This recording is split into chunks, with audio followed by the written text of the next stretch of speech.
Oh, hi. Welcome. I'm Tony Simone. I am the third brother of the Simone brothers from Rhode Island, formerly from Rhode Island.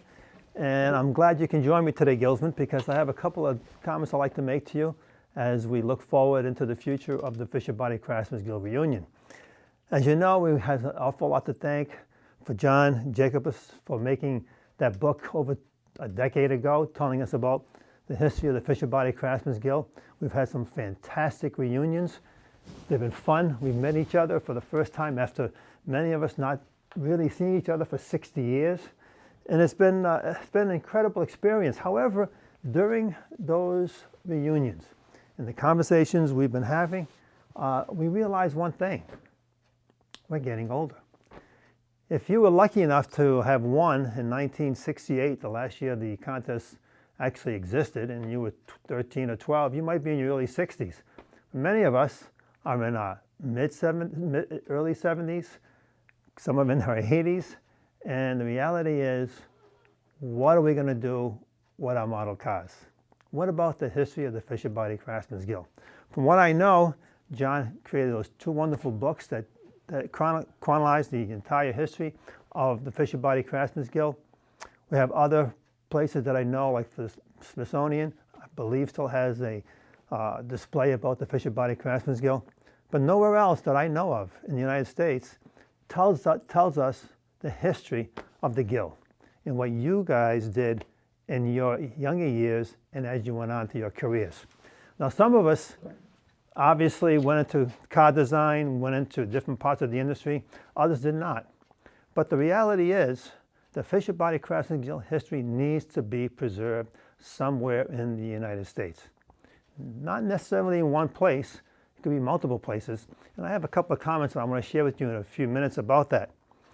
But let me tell you for now, is that one of the things that happened to me several years ago when I retired, I asked my brothers if I can have the cars back so we can refurbish them, or I could refurbish them. When I got them all back, I realized they were in terrible condition. It took me over a year to refurbish all of them, and we made 14 cars. Now, I know that my kids will probably not want all 14 cars, or my grandchildren might not want them either, and probably no one is going to want them. So what's going to happen to them? They're going to wind up in some closet, maybe being thrown away, and that would be a shame, because the history that we share, is that creativity, that craftsmanship, that point in time that is so unique in American history that we would like to preserve. Let us preserve that. So I'm recommending that in the next time we have a reunion, the next several reunions if we have, let's spend a moment, a time together that we can discuss what would be the best thing to do to preserve the history of the Fisher Body Craftsmen's Guild, the cars and the uniqueness. It wasn't until the last reunion at the Art Center College that it really dawned on me that many of the people who come don't realize what went into these cars. Two young men who were presently attending the college came to me and he said to me, "Did you make these?" I said, "Yes." And I explained to them how they were flawed by the fact that we actually created them with our hands. We're there in the back room doing with computers and all different kind of technology. That history and what you did and where your careers led to, what needs to be preserved. So follow me and I'll show you what I think might be a possible way of displaying our cars in the future. Okay, let's go. Okay, Guildsmen, this is my idea of what I think a display could be. First of all, I want to thank Tony Mazzola for creating these marquees. They're beautiful. They explain the Fisher Body Craftsmen's Guild in detail. But I would say something like this, which is about 6 feet long, a couple of feet high. You can have a display of 4 cars showing different memorabilia. John's books, obviously on display. Some of the trophies that we won over the years. Okay, but this is the key. I have found that whenever I've made a presentation on my cars, people could not understand that these cars were made out of wood or other materials. They just really could not. Until recently, for several months ago, I built this. And what this shows is a block of wood.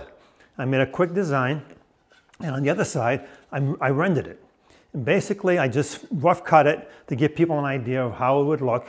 And I put it in 3 stages: the carving, the sanding, the wood sealer, how many coats, how many primer coats, how many paint coats, and of course some finished pieces that we had left over.